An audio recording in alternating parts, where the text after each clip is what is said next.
salut, bonjour, bonjour à tous mes futurs compatriotes canadiens. J'espère que vous allez bien. Moi, je vais super bien, super bien. Et je viens également vers vous, la loi de l'offre et de la demande, parce que beaucoup m'ont fait la demande par rapport à cela, en ce qui concerne la rédaction d'un CV lorsqu'on n'a ni diplôme ni expérience. Oui, c'est possible et tout le monde a droit à un CV parce que lorsqu'on recherche un emploi, bien sûr que c'est grâce à un CV qu'on sera attiré par l'employeur. Si vous n'avez pas de CV, comment est-ce que l'employeur va faire? Et même si vous n'avez pas d'expérience.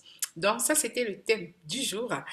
Avant qu'on ne démarre, bienvenue à tous les nouveaux abonnés. Bienvenue à tous les nouveaux abonnés et à tous les anciens. Je dis encore mes félicitations pour le grand travail que vous abattez.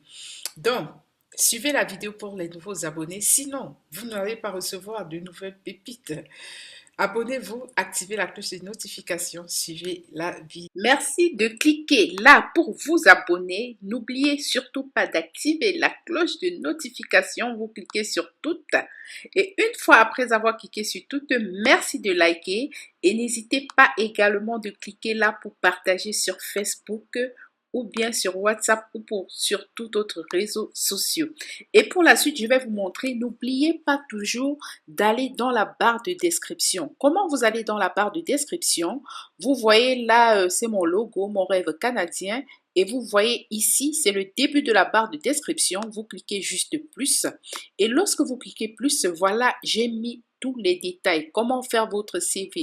Comment me contacter? Vous avez également le lien du groupe Telegram parce qu'actuellement, nous avons le groupe Telegram. Voilà, il y en a qui me posent des questions, comment rechercher un emploi. Vous avez toute la playlist dans la barre de description. Alors, je vous dis merci. Lorsque vous faites un CV, et même si vous n'avez pas d'expérience, même si vous n'avez pas de diplôme, tout le monde a droit à un CV. Et je disais à quelqu'un dernièrement, vous ne pouvez pas me dire que vous n'avez pas d'expérience. Avoir de l'expérience ne veut pas toujours signifier que on a travaillé dans une entreprise X ou dans une entreprise Y. Même vos expériences de vie, vous pouvez les récapituler, vous pouvez les résumer et les mettre sous forme d'expérience professionnelle.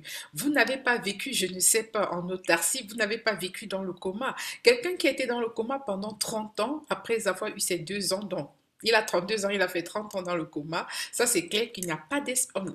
Bref, il n'a presque pas d'expérience. Mais pour vous qui vivez, vous vous levez le matin, vous organisez votre journée, vous faites la cuisine à la maison, vous surveillez les enfants, vous faites du nettoyage à la maison. Bref, vous vendez des petites choses au marché ou sur Internet ou sur Facebook. Vous naviguez sur WhatsApp, vous placez vos articles sur WhatsApp, vous achetez des habits, vous revendez. Mais attendez.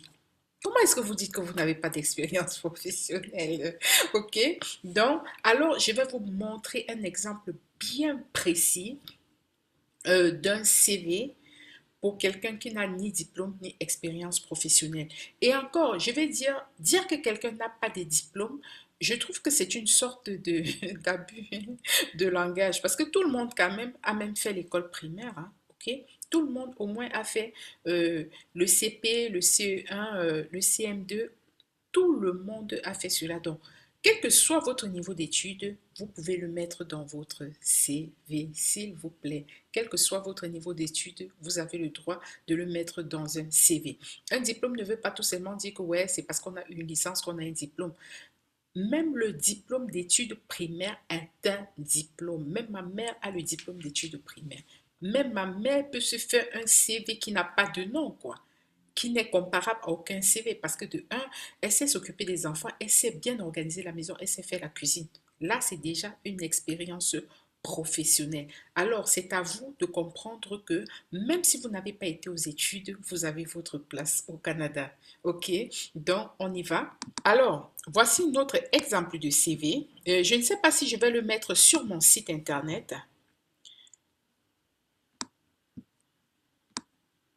Voici notre exemple de CV. Je ne sais pas encore si je vais le mettre sur mon site internet parce que, bon, ça demande beaucoup de travail. Mais en attendant, profitez de ce que je vais vous donner ici. Il s'agit de Joanna Do. Elle est à Niamey, au Niger. Voilà. Je vais d'abord vous donner le contenu. Dans le contenu, vous allez écrire le titre de l'offre d'emploi pour laquelle vous postulez. Celle-ci, par exemple, Joanna, elle veut postuler, c'est Jonah, elle veut postuler comme journalière de production.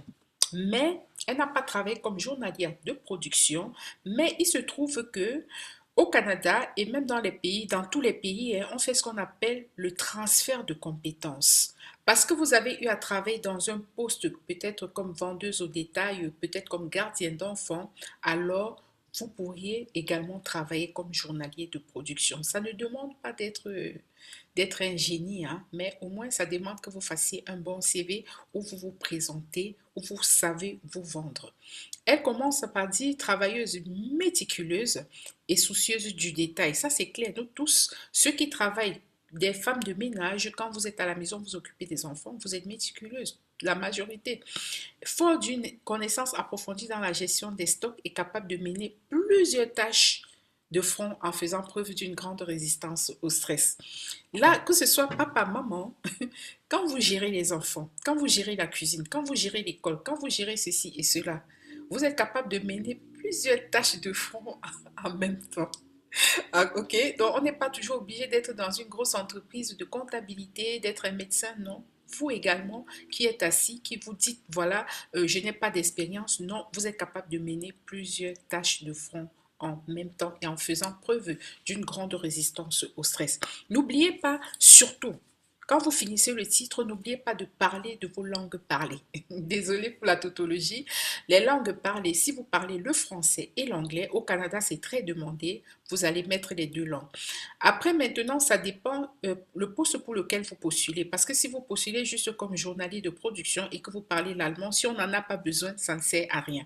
Donc, pour le Canada, généralement, soit le français, soit l'anglais, soit les deux. Troisième élément, les compétences. Nous tous, même si on a des défauts, on a des compétences, on a des qualités. Celle-ci dit que elle a des compétences pour la résolution de problèmes. Ça, c'est clair. Quand vous avez deux enfants, trois enfants, et que chacun, ils sont en train de lutter, chacun vous raconte n'importe quoi, et vous allez résoudre les problèmes. Là, vous avez les aptitudes d'une personne qui a la capacité de résolution de problèmes. Bonne habileté manuelle et polyvalente. Et polyvalente, bonne habilité manuelle et polyvalente, très important, habilité manuelle, parce qu'ici nous sommes dans du travail de production et vous avez l'esprit d'initiative et l'autonomie.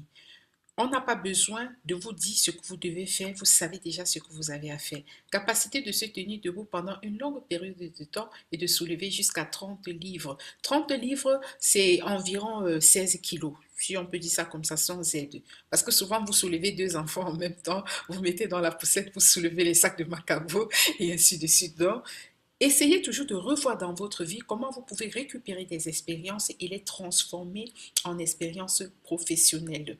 Ici, j'ai oublié d'écrire ici, ça c'est expérience professionnelle. Donc cette partie-ci, c'est la partie des expériences professionnelles. C'est la partie des expériences professionnelles. Donc je vais l'écrire. J'ai oublié, j'ai fait ça rapidement. On va dire expérience professionnelle. Voilà, expérience professionnelle. Donc là, c'est la partie des expériences professionnelles. Et vous allez dire que vous êtes vendeuse, vous avez vendu au détail de, vous avez vendu au détail de 2010.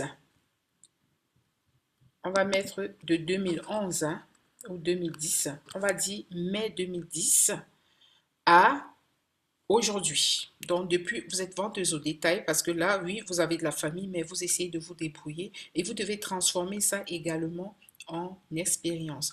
Vous direz que vous participez à la gestion du stock des fruits et des légumes des saisons parce que là, vous devez acheter, par exemple, pendant la saison des mangues, aller acheter les mangues en gros et puis venir vendre au détail, accueillir et conseiller la clientèle, fidéliser les clients et proposer de nouveaux produits. Certes, vous vendez des fruits et des légumes, mais vous essayez de voir sur le marché qu'est-ce qui est important et quelle est la demande du client pour que vous puissiez satisfaire à la demande du client. Vente en ligne sur Facebook Marketplace. Beaucoup de jeunes au pays aujourd'hui achètent comme des chaussettes, des tennis et revendent sur Marketplace pendant qu'ils sont sur le marché physique et sur Marketplace, ils placent les articles de telle manière que le client, après le marché physique, qu'il puisse aller livrer. Donc, ça, c'est un exemple et je sais que beaucoup le font. Maintenant, en 2005, de 2005 à 2010, vous pouvez comme cumuler deux travails sur une période de temps, hein. C'est tout à fait normal. Et je ne vais pas oublier ceci. Pour vous qui n'avez pas d'expérience, attirez l'attention de l'employeur et montrez-lui que vous faites des recherches. Pour les gardiens d'enfants, j'ai écrit le numéro CNP. Alors, pour vendeuse au détail, c'est votre devoir. Recherchez le numéro CNP des vendeuses au détail. Je vais mettre la vidéo où on parle des CNP et vous verrez. Donc là, de 2005 à 2010, elle était gardienne d'enfants. Elle a mis le numéro C, le code de CNP. Une gardienne d'enfants, ça fait quoi? Ça surveille, ça prend soin des enfants chez l'employeur ou à leur propre domicile. Ça donne le beurre aux bébés et aux enfants. Vous les habillez, vous préparez les biberons, vous planifiez, vous préparez, vous surveillez les activités des enfants et ainsi de suite. Compétences techniques, n'oubliez pas de mentionner également les compétences techniques parce que, disons, vous n'avez pas vraiment une expérience chez l'employeur, mais au moins ici, vous leur montrez que dans le cadre de votre métier, vous prépariez des états financiers. Et également, vous êtes bonne à aller surfer sur Internet puisque vous faites du marketplace et vous savez également, vous utilisez toute la suite Office, vous faites du Word, vous faites Excel, vous faites PowerPoint et en même temps, vous êtes blogueuse WordPress. Votre site WordPress s'appelle sisiyoyo.com. OK? Ça, c'est pour ceux qui sont sur le net. Sinon, écrivez ce que vous êtes capable de faire. Pour moi, le but ici, c'est de vous donner un exemple.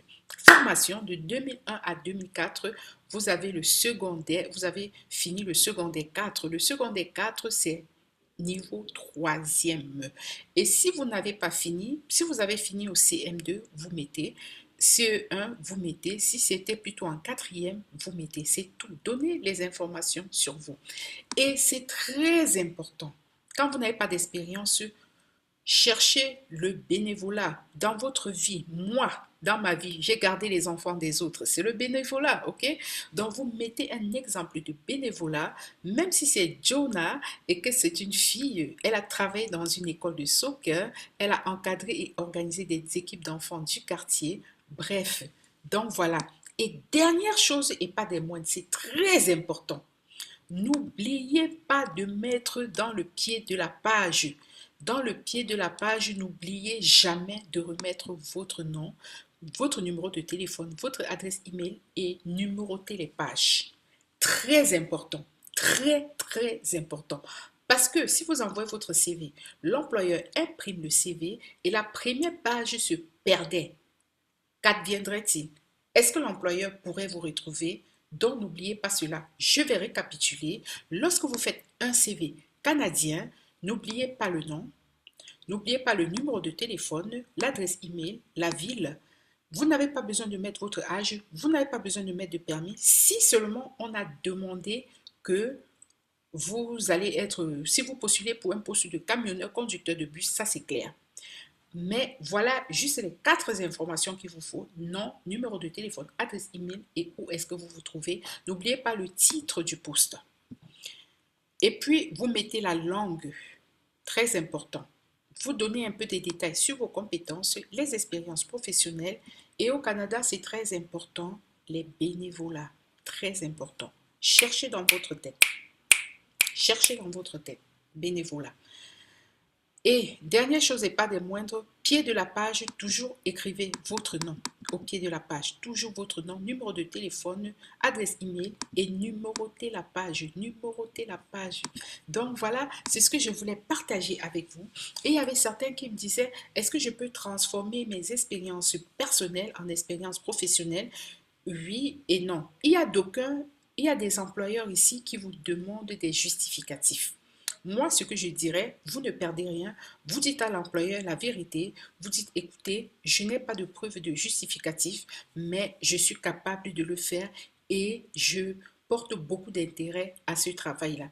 Dans d'autres pays, d'autres iraient voir d'autres, je ne sais pas, des employeurs pour le faire comme des certificats. Après, c'est à vous de voir. Mon travail ici, c'était de vous donner l'information. Après, maintenant, ce qui se passe entre vous et l'employeur ou ce que vous fabriquez dans votre pays, je n'en suis pas responsable, ok? Donc, je n'en suis pas responsable. Ma responsabilité ici, aujourd'hui, c'était de vous montrer cet exemple de CV, vous donner l'information sur comment arriver au Canada et vous apprendre que les offres d'emploi ne s'achètent pas. Je veux vous aider à éviter les arnaques. Après, maintenant, ce que vous faites en privé ou ce que vous allez raconter à l'employeur qui n'est pas ce qui est sur les papiers, ne m'en tenez pas responsable. Merci de partager, de liker et merci de participer au challenge 100 000 abonnés avant la fin du mois de juin 2022. À nous revoir dans la prochaine édition. Bye.